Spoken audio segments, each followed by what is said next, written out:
We did the NFL draft live here on the Man Hour. We spent 4.5 hours talking first round draft, and it was about hour three and a half in. You see Wyatt stand up, take his Devontae Adams jersey off, throw it across the room, put his arms out like this, and he literally has tears running down his face. He is so upset with the Green Bay Packers first pick.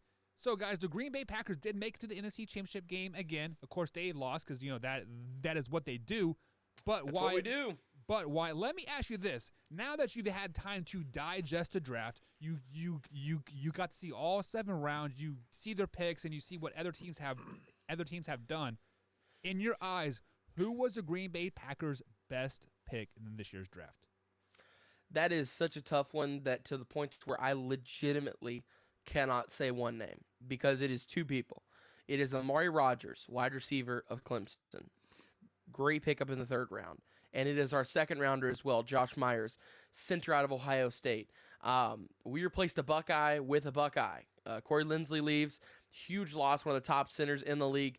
We replaced him with Josh Myers, another great, promising young Buckeye headed to the NFL. So I'm really excited about adding Josh Myers as well as Amari Rodgers. Showed a lot of great things whenever he played with Trevor Lawrence at Clemson.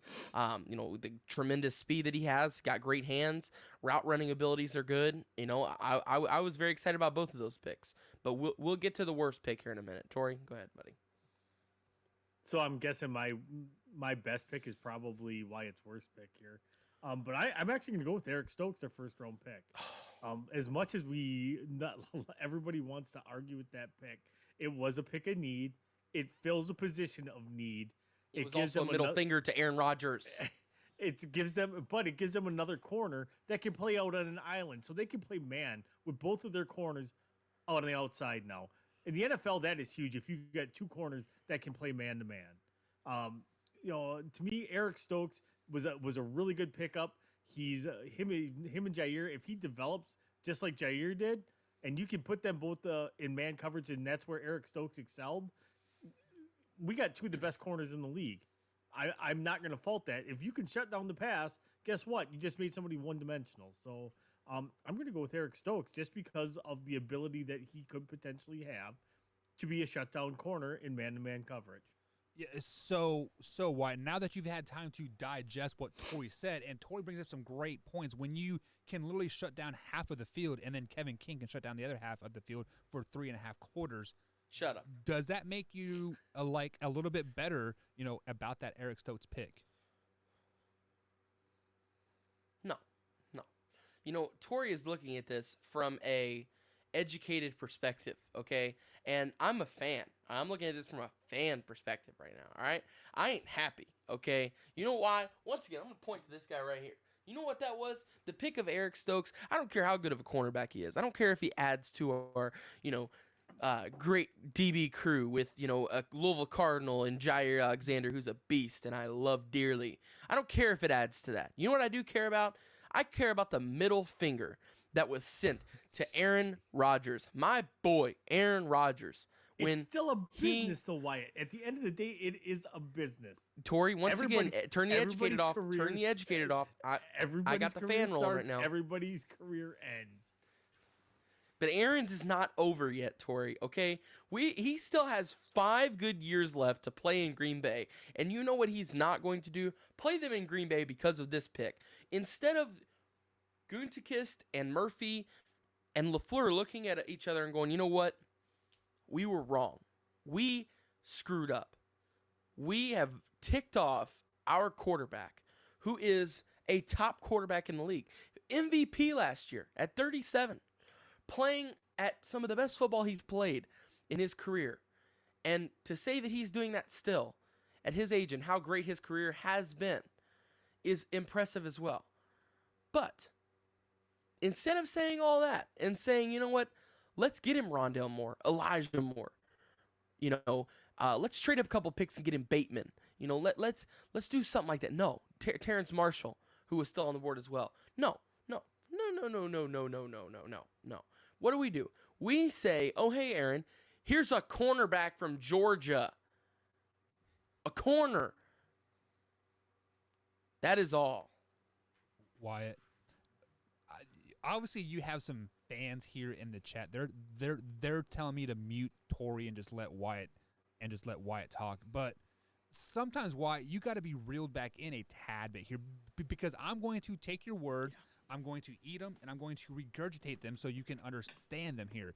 You said the Green Bay Packers have a top 5 receiver core on their team right now. Why do you need to add Rondell Moore? Why do you need to add the other Moore? Why need to add anybody in wide receiver when you already have a top 5 receiver core? Because it adds more. It is a better dynamic.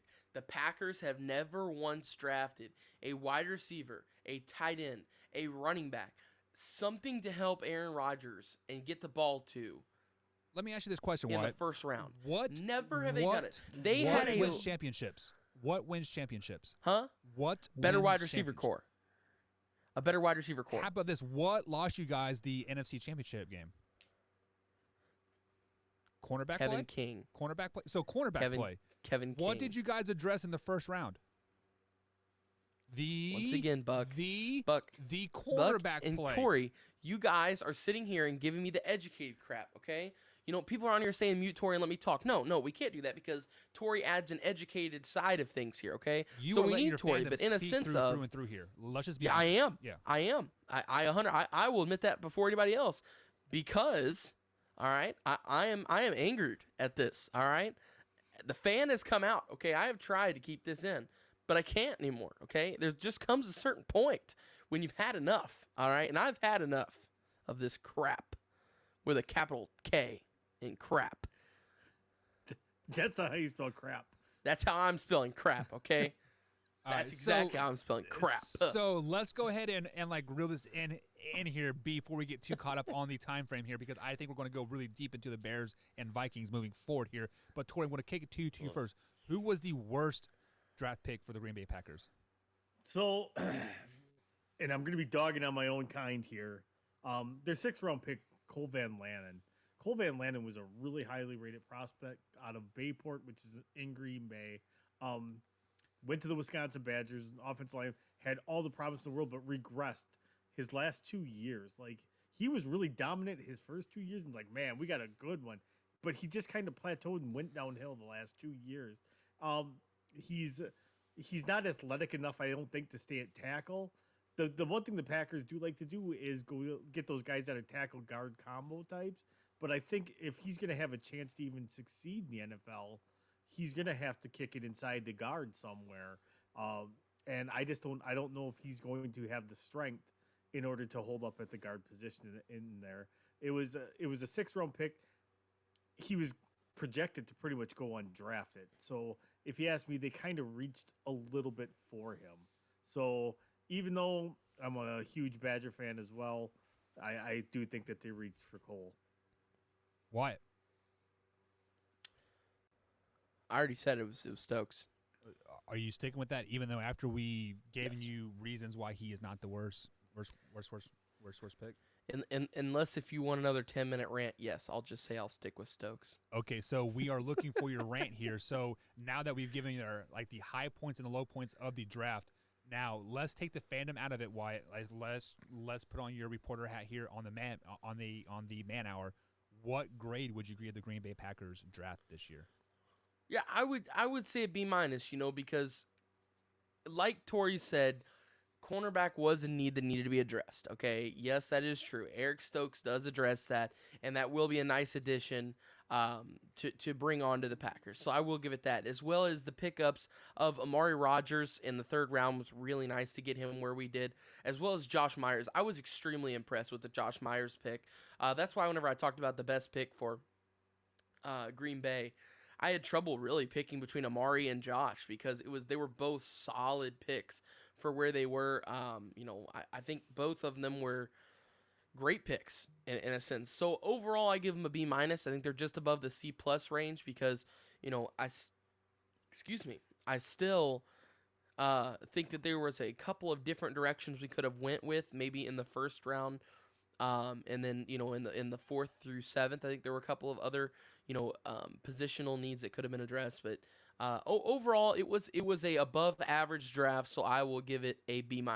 So before I kick it to Tori here, Why you are being the typical full-time teacher here? Like you are really hard on the grading scale. Like we have gone through 5 teams now, and you have really graded them really, really harsh. Like there's no curve for you at all. You're you're like no, like you got 16 wrong. You were getting a C plus, no matter what. And Tori has been the stereotypical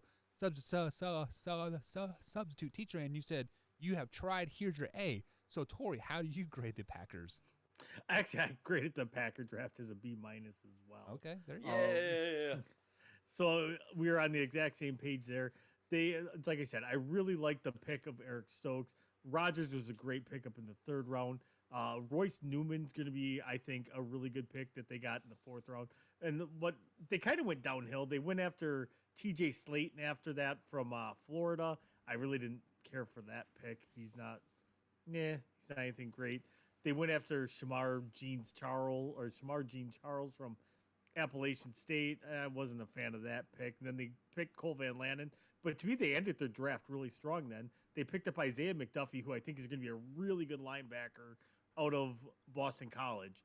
And then they, in the seventh round, and this was just a purely depth pick. And if it hits a home run, it hits a home run. But Kylan Hill, he's going to be he's got a chance to battle to be that third running back. But he also has that chance to be the running back that is not Aaron Jones, is not A.J. Dillon. So therefore, the speed back or the power back, he has a chance to be maybe a little bit more of the receiving back, or maybe even just the kind of just a spell back or a change of pace back. So